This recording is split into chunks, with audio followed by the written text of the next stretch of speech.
He appeared in more than 100 movies over the course of more than 30 years. More than half of them were westerns, the genre that made him a timeless representation of a country that was both romanticized and wild. In contrast to the flamboyant John Wayne or the reflective Gary Cooper, Scott embodied the silent cowboy, a man of few words, quick thinking, and unwavering values even when he had to pull his gun. However, it was precisely this quiet, both in real life and on screen, that made his genuine story such a chilling mystery. After retiring, he lived in isolation, gave few interviews, never penned a memoir, and essentially vanished from the public eye. As though he had never existed outside of his roles, Randolph Scott removed himself from the public eye. Decades later, the world was compelled to re-examine after he left behind a handwritten note revealing the secrets of his life. It's possible that Randolph Scott, America's cowboy hero, defeated every antagonist on screen. However, in reality, he was a guy who gave in to the cruelest societal mores of his era and carried that wound till the very end. Although he was born on January 23, 1898, Randolph Scott did not weep in his hometown. While his parents were traveling to see relatives, he was born in Orange County, Virginia.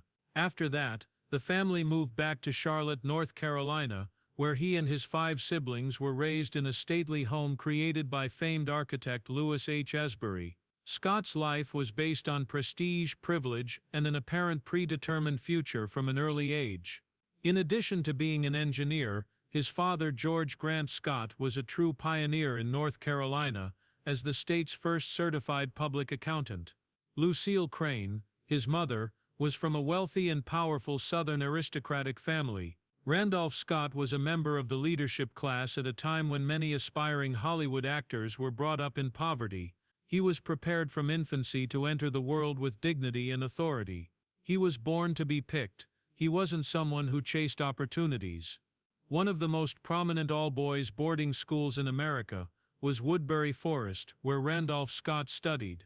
Sons of Southern political, economic, and military elites received their education at this institution under strict rules, with a strong emphasis on civic responsibility and personal integrity.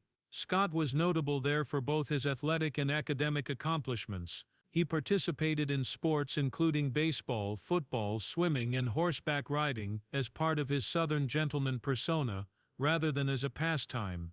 Later, these abilities were a logical fit for the big screen. He didn't have to learn how to shoot or ride. His blood already contained them. When the United States formally entered World War I in 1917, Randolph Scott chose to enlist in the military at the age of 19, rather than waiting to be conscripted, and joined the 2nd Trench Mortar Battalion of the 19th Field Artillery Regiment. This event may have been the one that best characterized him. He worked in artillery reconnaissance just behind enemy lines on the French front, a dangerous employment where you were constantly in risk of being captured or killed while living under sniper fire. Although he never talked about what he witnessed, it is thought that the wartime experiences he had helped shape the man he would become, restrained, tough, and emotionally in complete control. He developed his hand calculation skills and instinctive ability to modify howitzer coordinates in the trenches, because even one mistake may result in fatalities. He and his fellow troops begged to live to see another sunrise, read Bibles the size of their pockets, and held on to their dog tags as each second went by.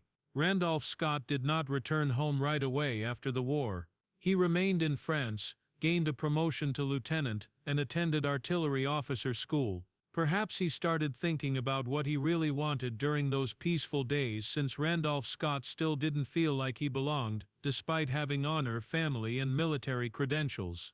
In keeping with family tradition, he returned to Georgia Tech to try football again before attending the University of North Carolina to study textile engineering. However, every route he took out of obligation always ended in the same outcome: emptiness. He had to give up sports due to an earlier injury. He was strangled by an accounting position at the family business. Randolph Scott gradually left the life that had been prearranged for him and entered an unpredictable world: Hollywood.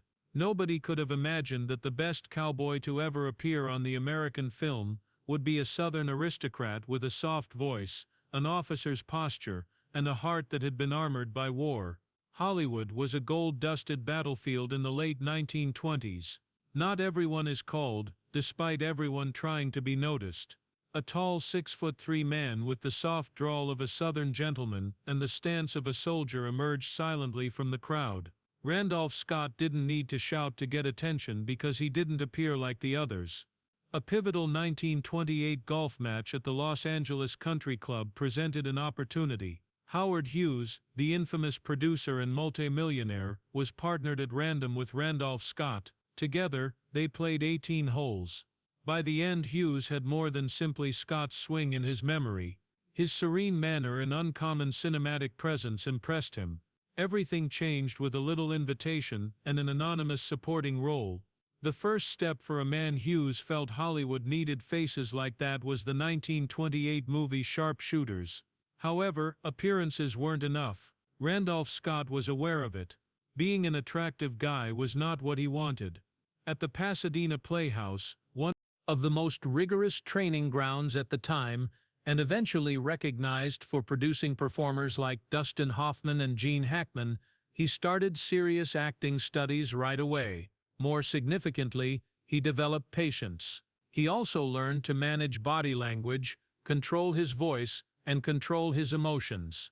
Randolph Scott continued to play unnamed, voiceless supporting parts throughout the early 1930s, occasionally just making an appearance at the very edge of the frame. Even though he wasn't given credit, he made a subtle impression on the Virginian in 1929. To make the role more realistic, he trained Gary Cooper to speak with a Southern accent. Hollywood insiders started whispering, "That guy is more than just background," for the first time. At last, that perseverance paid off. Randolph Scott was chosen for the lead role in the stage performance after Paramount Pictures held auditions for it beneath a Virginia moon. A talent scout in the audience noticed him on opening night. Then came a formal studio contract. The gates of Hollywood had opened, but not for a quiet stroll. He got his first lead in Henry Hathaway's Heritage of the Desert in 1932. Despite not being a box office success, the movie did affirm one thing. Now Randolph Scott was headed toward the status of a true Western hero. He co-starred in Hot Saturday that year with Cary Grant, who was not yet well known. Off-screen, the two became close friends and eventually housemates, despite their roles as romantic competitors fighting for the same woman. At the time, the friendship was just a connection between two lonely men looking for their place in a cold and dazzling world, but it would eventually cause a stir in Hollywood. The early years of Randolph Scott's career were anything from a smooth transition. He experimented with romantic comedies, horror, and supernatural in 1933. He also tried his hand at musicals with Ginger Rogers and Fred Astaire in Roberta in 1935. Regardless of the genre, though, he exuded the quiet gravity of someone who has experienced battle before, calm, upright, and never ostentatious. However, Scott quickly discovered that Broadway stages and musical sets weren't his actual home. He was destined to sit on a horse in a lawless area, wear leather, and tip a wide-brimmed hat. It was along that path, the cowboy's path, that his career would start to become legendary. One memorable role did not make Randolph Scott a star. In contrast to many actors of his day, he did not experience a big breakthrough. Like the characters he played, his career was a slow, silent accumulation that was unobtrusive and unhurried, yet he achieved success out of pure integrity. After experimenting with comedy, horror, and musicals in his early years, Scott eventually retreated into the American West, where he truly belonged. He started selecting cowboy characters in the late 1930s as a sign of his strong commitment to his personal individuality. Additionally, he transformed westerns into his own realm, where heroes only needed a straight spine and an honored promise, not many words. The Randolph Scott Cowboy was shaped in America's mind by movies such as Jesse James 1939, The Last of the Mohicans 1936, Colt 45 1950, Gunfighters 1947, The Walking Hills 1949, and Trail Street 1947. Though tall, calm, and ethically unflinching, Their eyes never really seemed at peace. In a calculated move that released Scott from the tight hold of big studios, he and producer Harry Joe Brown established Renown Productions in 1946. The name was derived from Randolph and Brown. He could now select his own scripts, co-stars and directors instead of being typecast, and he created a new breed of cowboy with that power. Not everyone is strong, full of regrets, and harbors a silent, unsaid sadness.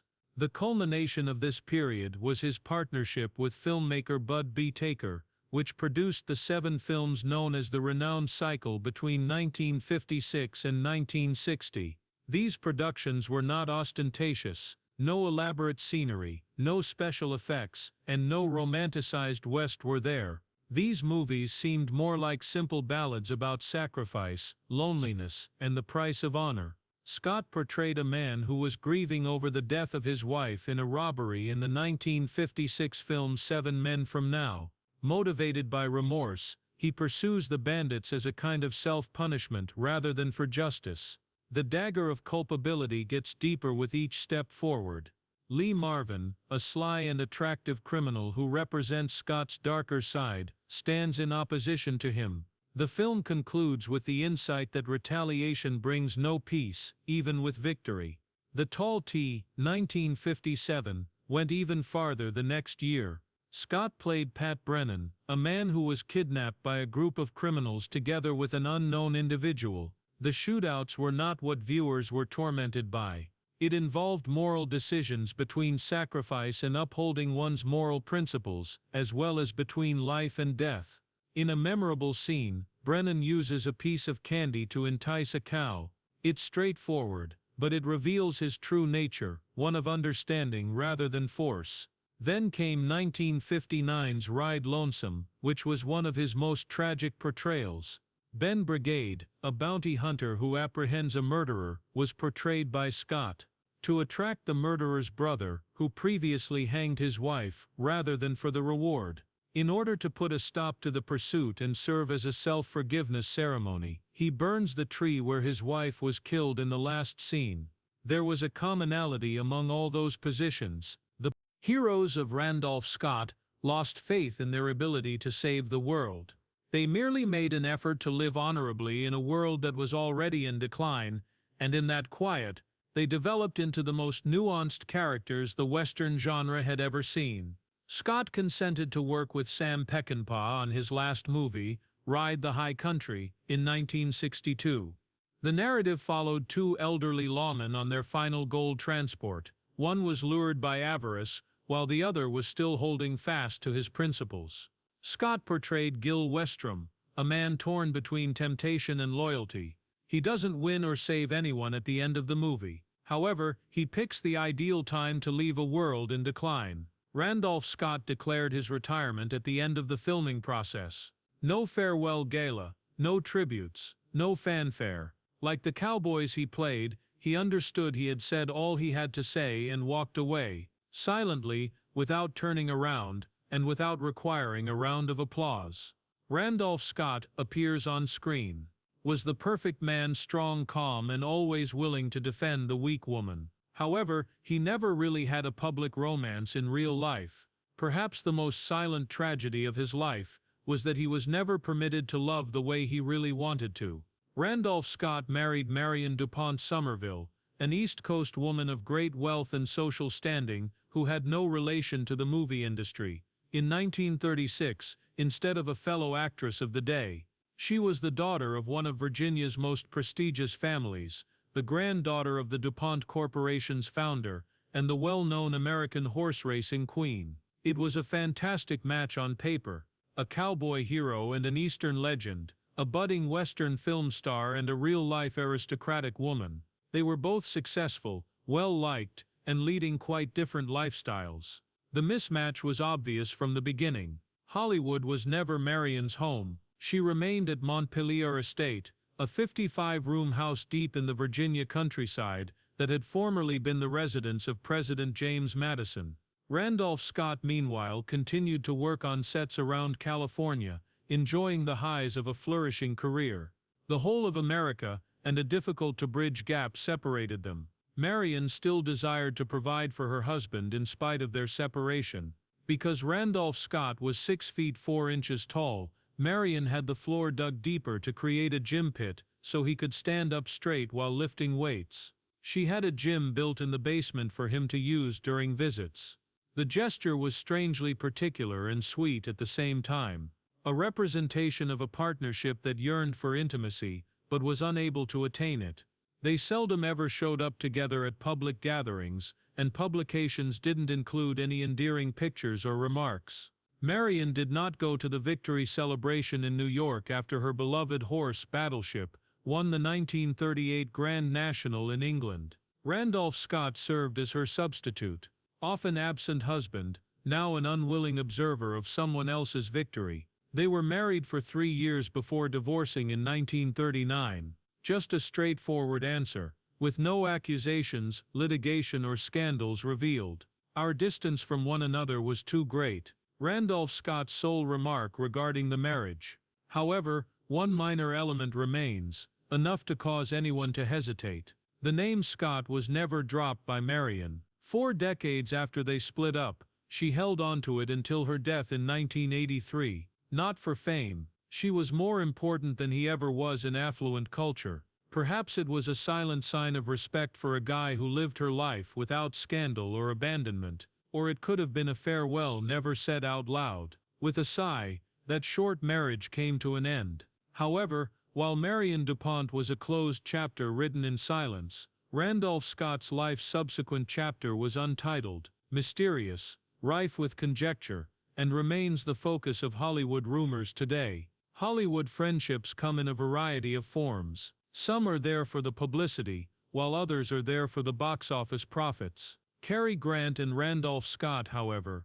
were not the same. For 12 years they shared a house, pets, dinners and holidays, and sometimes lengthy, inexplicable silences that went unnoticed. When they co-starred in Hot Saturday in 1932, it all started. Scott, a rancher from the South who was still looking for a job, met Grant, an English actor who had just moved to Hollywood. They moved in together immediately after filming at a Malibu beachfront property that the media quickly nicknamed Bachelor Hall, the home of 2 eligible gentlemen. They rose to prominence as one of the most photographed couples of the 1930s, not on screen, but in real life. Together, they went camping, played golf, and unwinded by the fireplace. Hollywood held its breath when a newspaper once featured an intimate picture of them standing side by side in the kitchen wearing identical embroidered aprons. They are the strangest but happiest couple I have ever encountered, according to director Howard Hawks.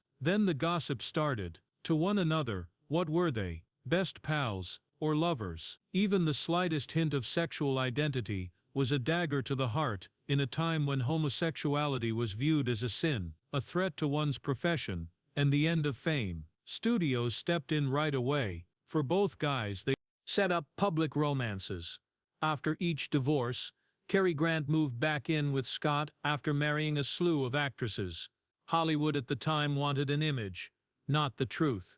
Randolph Scott, a man who had experienced the battlefield, was now caught in a different kind of conflict, with his career-building system on one side and a soulmate on the other, prepared to destroy it if necessary. They didn't confirm or deny anything for all those years. They gave no explanation. They didn't answer, they simply survived. Perhaps they had discovered something that neither of them could publicly discuss in the private realm behind the villa's gate. However, nothing endures forever. The studio issued an ultimatum by 1944. Cary Grant needs to get married. Randolph Scott must too. The end of Bachelor Hall. They parted ways. Thus a quiet that had no other choice put an end to a friendship or a love. However, the bond never really waned. Through mutual acquaintances, they kept in touch, exchanged holiday greetings, and checked in. Scott avoided mentioning Cary Grant's name to the media for the remainder of his life. However, a picture of the two of them was always in his personal library. Then Cary Grant died in November 1986. In his Beverly Hills home, Randolph Scott also passed away peacefully in his sleep on the morning of March 2, 1987. 2 months later, A cousin claims that Scott spent the entire afternoon crying by himself, after burying his face in his hands upon learning of Grant's passing. Nobody is certain if those tears were shed for love, friendship, or the years he had allowed to go unspoken. Hollywood has witnessed countless love and hate relationships, splits and reunions, repercussions and reconciliations. However, only Cary Grant and Randolph Scott remain silent, and even after almost a century, the world is still left wondering, can love ever be properly experienced if it is never permitted to exist in the open? Randolph Scott unexpectedly got married in 1944, at the height of his fame right when Hollywood rumors started to circulate. Patricia Stillman, a modest, little-known actress who was 13 years his junior and made virtually no impact on the entertainment business, was the woman who entered his life this time. Unlike other A-list marriages, there was no romantic love tale or media hysteria. To avoid suspicion, everything happened too quickly, too easily, and too safely. Scott married for peace, not love, according to several old acquaintances. A location to call home, a reputation to uphold, and a decision to stop unanswered questions. The fact that this marriage lasted 43 years, however, was even more astounding. Together, they led a tranquil life free from controversy, separation and divorce. They lived in a house in Beverly Hills away from the spotlight, and adopted 2 children, Christopher and Sandra. Scott had stopped dating, he stopped going to parties, cut relations with Hollywood, and started making movies and making money. Some claim that he had indeed found peace, while others think it was just the last concession in a life that was never lived according to one's own wishes. Scott never talked about his love life, even after getting married and having kids, and sidestepped inquiries regarding his relationship with Cary Grant. His responses in the few interviews he did give were succinct and unrevealing. "I am content with my family. Now life is easy. Not a word of affection. Nothing profound." The same was true of Patricia Stillman. She led a private life, hardly went out in public, never mentioned their marriage, and never penned memoirs, and never went to any public gatherings following Scott's passing. She held their 2 children's hands while standing quietly next to the coffin during his funeral in 1987. She didn't speak to the media, and simply gave a slight nod when someone brought up Cary Grant. Maybe Patricia remained more of a friend than a lover despite knowing everything. In order to assist a guy survive in a world where he was never permitted to be himself, she might have realized that love is sometimes about being present at the right time, in the right place, and in the right way, rather than about ownership. The union with Patricia wasn't a romantic tale of romance. It marked the end of a life filled with inconsistencies, scars, and quiet. Once heralded as America's ideal cowboy, he lived out the remainder of his days behind towering walls, in a home devoid of cheers and gunfire. Only the silence that he had once dreamed of while standing in the western deserts. In 1962, Randolph Scott decided to retire from the film industry, while still at the top of his game, not because he was out of work, his time had come to an end, or his health was deteriorating. An unspoken but proud farewell, his last movie, Ride the High Country, is regarded as one of the last great westerns of the Golden Age. He then disappeared from Hollywood. Unlike many older colleagues, there were no cameos, interviews or party appearances. Randolph Scott vanished slowly, purposefully, and without turning around, much like a cowboy does after a gunfight.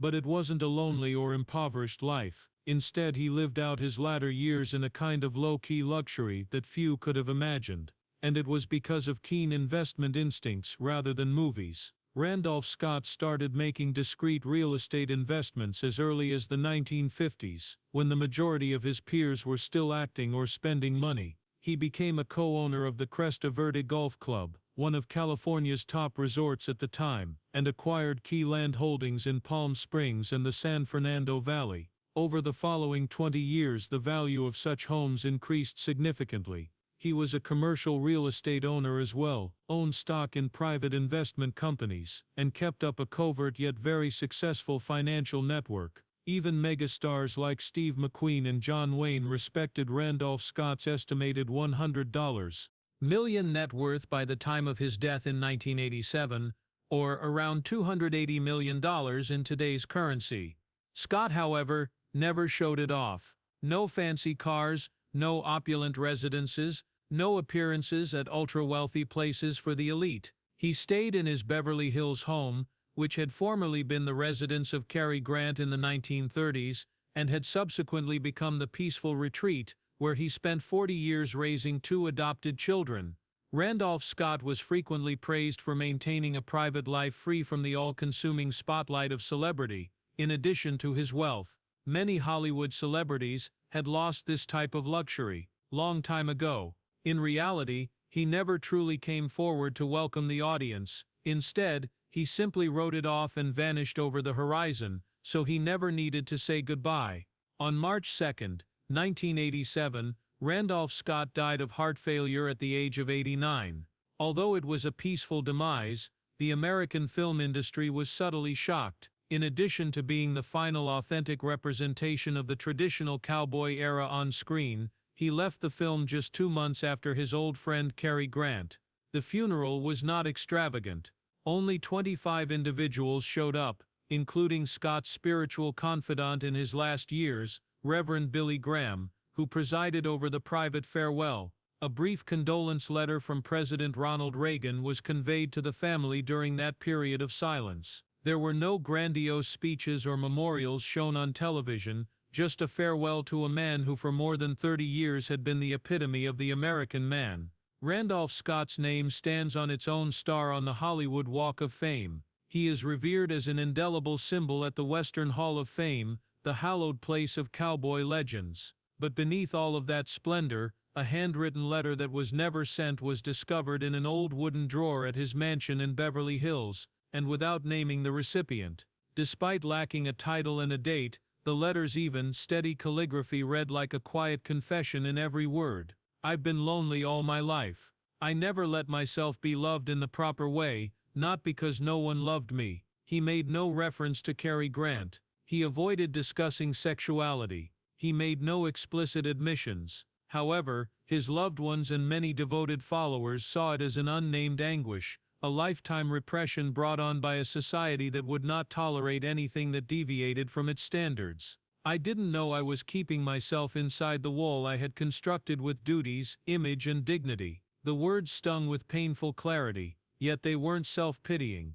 Especially when he wrote, "If I had been born in another time, where people didn't have to hide who they love, I might not have taken this secret to the grave." His final line, scribbled more shakily than the rest, read, "I blame no one. I only hope people understand that sometimes those who seem the strongest are the most alone." A lifetime, 89 years of living, nearly 100 films, a fortune of $100 million, a name engraved on the Walk of Fame. But perhaps the one thing Randolph Scott never truly had was a quiet afternoon spent beside the person he truly loved, without fear of the world watching. A man who spent his life playing the Western hero, but inside was in exile from his own emotions. For decades he rejected anything that might make his heart beat too wildly, just to preserve the reputation, the image, and the solemn dignity that America had assigned to him, so that the world might finally understand that behind the gun and the cowboy hat was a heart that had always been forced to remain silent. Randolph Scott was not just an actor, he was the final embodiment of the righteous cowboy archetype that audiences once believed in without question. Though he was famous, Randolph Scott never won an Oscar and was rarely honored at major award shows, but audiences didn't need a golden statue to validate him. With over 60 westerns, he helped define an entire genre. Scott wasn't the loud or arrogant kind of cowboy. He was the quiet hero, stern, steady, and never trembling when he drew his gun. The kind of character that became the blueprint for countless roles that followed. Randolph Scott never tried to impress his audience. He didn't chase the spotlight, nor did he leave behind any grand declarations. He was simply the man who rode through the cinematic West, never looking back, never saying goodbye, never voicing complaint, and yet it was precisely that silence that made people keep thinking about him long after the dust had settled. His life was a closed-loop journey between public and private, between glory and hidden shadows no one could reach. On screen, he was a spotless cowboy icon, but behind him stood the walls he built to conceal a part of who he truly was. A marriage without love, a decades-long special friendship, a handwritten letter that was never revealed while he lived. He once ranked among the most beloved actors of the 1950s, but by the end of his life, he lived in a quiet mansion, avoiding media, refusing interviews, never writing a memoir.